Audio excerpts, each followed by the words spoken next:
Hello, and welcome to Let's Get Lit. In today's episode, we're going to be going over Part 1, Chapter 1 of George Orwell's 1984. Let's dive into this classic and see what exactly is in store and see what Big Brother is and all of these huge questions that usually are asked when reading this book. Shall we? Oh yeah, that's right. This chapter starts out with Winston Smith, a man of 39 who is entering Victory Mansions on a bright cold day in April. He makes his way over to the staircase because the elevator is not working. The narrator tells us that the electricity is currently cut off during the daylight hours in preparation for Hate Week. The author describes the inside of the mansion and how at one end of the hallway there was a large colored poster on display of a man about 45 with a heavy black mustache. This poster was so large, the face itself was bigger than 3 foot wide. The author notes that Winston begins to climb the stairs slowly up 7 stories to make it to his flat. However, he has an ulcer above his right knee that makes him stop periodically on the way up. The narrator also notes that on this poster the eyes are so big they feel like they're following your every move. The slogan at the bottom of the poster reads, "Big Brother is watching." Winston makes it to his flat and he enters and can hear a voice on the telescreen talking about pig iron. On the telescreen he sees a small frail figure in blue overalls, the uniform of the party, with fair hair, a sad look, and skin roughened by coarse soap and blunt razor blades. He goes to the window and looks out and can see the bright cold day through his window, along with the same poster from inside the mansion plastered directly across from him with "Big Brother is watching you" written on it. At street level there was another poster on the front wall. However, one of the flaps was fluttering in the wind and uncovering a single word, Inkosk, I-N-G-S-O-C. Winston also tells the reader that a helicopter was flying over and looking inside of people's windows to see what they were doing. They were called the police patrol. Winston goes on to say that they aren't even the worst ones, and that you really have to watch out for the thought police. Winston says these telescreens that are in everyone's homes are not only broadcasting information in, but also picking up any sound and visuals that are in front of them. Winston says that at any time the thought police can plug into anyone's wire and hear them and see exactly what they're doing. He says most people live out of habit and assumption that every sound you made was overheard, and that unless in pure darkness, every movement was scrutinized. Winston keeps his back to the telescreen, knowing it was a little bit safer this way. He also remarks that about a kilometer away, the Ministry of Truth, which is where he worked, was located. He notes that this is London, the chief city of airstrip and third most populous of the provinces of Oceania. He tries to think if London had always been this way, or if there was some hope from his past about a better city. However, as hard as he tries to think about it, he can't remember anything. He then goes on to describe the landscape through war-torn events. The city is very ragged. We learn the Ministry of Truth is called Mini-True in Newspeak. We also learn that Newspeak is the official language of Oceania. As Winston is looking out of his window, he sees the large Ministry of Truth and notes that it's a giant pyramidal structure made of white concrete soaring very, very high into the air. On the structure were the 3 slogans of the party: war is peace, freedom is slavery, ignorance is strength. Winston lets the reader know that in the city there are 4 of these large buildings, and within these 4 buildings the entire government was ran. The Ministry of Truth concerned itself with news, entertainment, education, and fine arts. The Ministry of Peace concerned itself with the war. The Ministry of Love maintained law and order. The Ministry of Plenty was responsible for economic affairs. We learn that their names in Newspeak are Mini-True, Mini-Pax, Mini-Love, and Mini-Plenty. Winston tells us that the scariest one of all is the Ministry of Love. In fact, this building had absolutely no windows, and that to even get into this building was a challenge in and of itself. Between barbed wires, steel doors, hidden machine guns, guerrilla guards with black uniforms, it was all a chore just to get in, and Winston had never been inside, nor did he want to. Winston immediately turns around because he realizes that he had an expression of quiet optimism on his face, and he didn't want that seen by the telescreen. He then goes across to the kitchen and grabs a bottle of marked Victory gin and pours himself a small teacup full. He braces for the shock and gulps it down like medicine. After the initial shock wears away, he then gets out the Victory cigarettes and holds it upright. The first one he picks up, all the tobacco falls out, so he picks up another one and he's more successful this time. He says it's lunchtime. He then goes back to the living room, sits down at a small table next to the telescreen, and begins to pull out a bottle of ink, a pen, and a blank notebook. Winston lets the reader know that the telescreen in his space was in an unusual place. It wasn't in the normal spot where it could see the entire room. where it was located in his flat, allowed Winston to be hidden visually from it, but not audibly. Winston remarks that people of the party were not supposed to have notebooks, and that by having it, it put him in a compromising position. He lets us know that people of the party were not supposed to go into shops in these slummy quarters of town. That was called dealing on the free market. He notes that the rule is not strictly kept because things such as shoelaces and razor blades were pretty much impossible to get a hold of in any other fashion. The day he bought this notebook, he made sure no one was watching him. As he went inside the shop, he paid about $2.50 for the notebook, and he smuggled it in his briefcase and carried it home. He tells the reader that what he's about to do is not necessarily illegal because there are no longer any laws. But if the party were to find out, it would be punishable by death, or at least 25 years in a labor camp. Winston gets up the courage to put the pen and ink together and writes April 4th, 1984 on the paper. As he looked at the date, he was not entirely sure that this was accurate. There was not really any way of knowing or pinpointing the exact date, but he believed he was born in 1944 or 1945 and that his age was 39.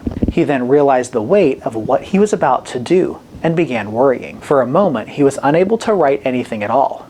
All of the thoughts he had had for years that he wanted to write down were gone. His ulcer began to itch, but he didn't scratch at it because it would just inflame it and make it worse. Then, with a burst of energy, he begins to write in childlike handwriting, particularly because everyone now uses a dictation machine in the city. On the paper, Winston writes about his experience at the movies the previous night, how they were showing a film about a ship full of refugees that was being bombed, how a large man was seen swimming out of the boat and they gunned him down and he sank in the water. Then they showed a mom and her son in the boat and they bombed the boat. The child's arm is seen flying up in the air with the explosion.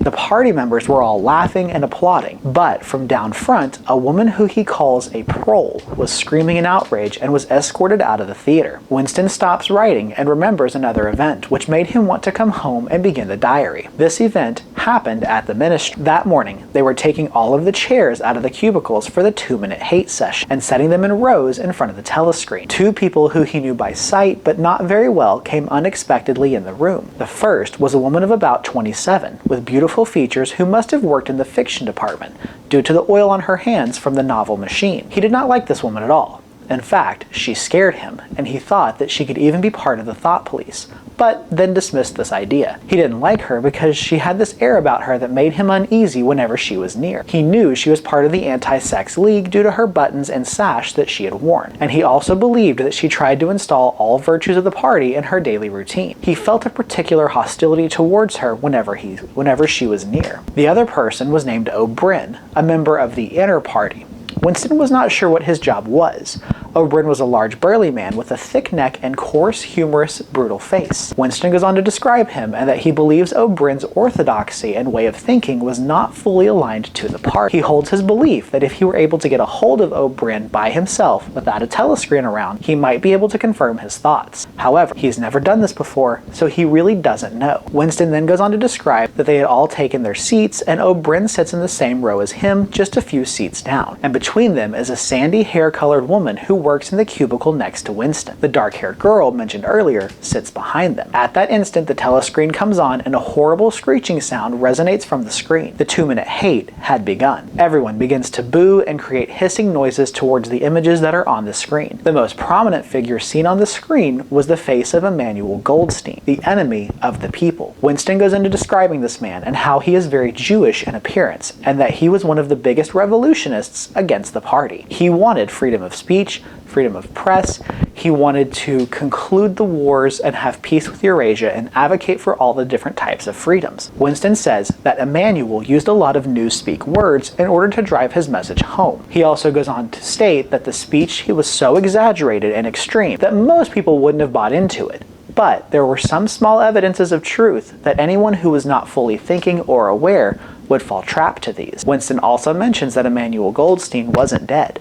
In fact, he was taken in to be executed, but somehow managed to escape and is now hiding. He goes on to say that though all of Goldstein's ideas had been refuted by books and newspapers and theories on the telescreen, that didn't stop his influence from spreading throughout the city. And, in fact, every day that passed, more spies and saboteurs acting under his direction were unmasked by the thought police. Winston also says that apparently there were also books known as the Book, in which all of his conspiracies were written down, along with his teachings. Also, that the network of his spies and saboteurs were called the Brotherhood. As the 2-minute hate continued, everyone in the room grows louder and louder with screams and outbursts in anger towards the man on the screen. Even the dark-headed girl from earlier throws a book that hits the screen and bounces off. In these 2 minutes, Winston says that he even found himself yelling and banging his feet at the images on the screen. He says that during these 2 minutes, it's really hard not to get worked up with all of the people around him, and he found that his anger was switching very quickly from one subject to another. He mentions how at first he gets upset and is angry and screams out against Big Brother, the thought police, and the ministry itself. Then his mind rapidly shifts all of that anger to Goldstein on the screen and thinks of Big Brother and the ministry as this amazing service of work. He then suddenly all of his hatred moves towards the dark-headed girl behind him. As he thought about this woman, he envisioned all the different ways he could possibly kill her, from flogging her to death, to tying her naked on a stage, shooting her full of arrows, to slitting her throat at the moments of climax as he abuses her. He realizes why he hates this woman so much, and that's because he will never be able to make an advance on her. He then goes back to the screen and can see Goldstein, and then it changing to a Eurasian soldier, complete with gun roaring and shooting bullets. He knows that this scares some of the people in the front row, and they flinch. But soon this image melts away to Big Brother, and Winston notes that he is saying something but can't make it out. Then his face dissolves, and with bold capital letters, "War is peace, freedom is slavery, ignorance is strength," appears on the screen. After this, everyone in the crowd starts chanting BB for Big Brother. Winston joins with them, and this is when the incident happens, the one he wanted to write down. As he was chanting with the crowd, him and O'Brien locked eyes for one split second, and during this look, they both had the realization and thought that they shared a similar pattern of thinking.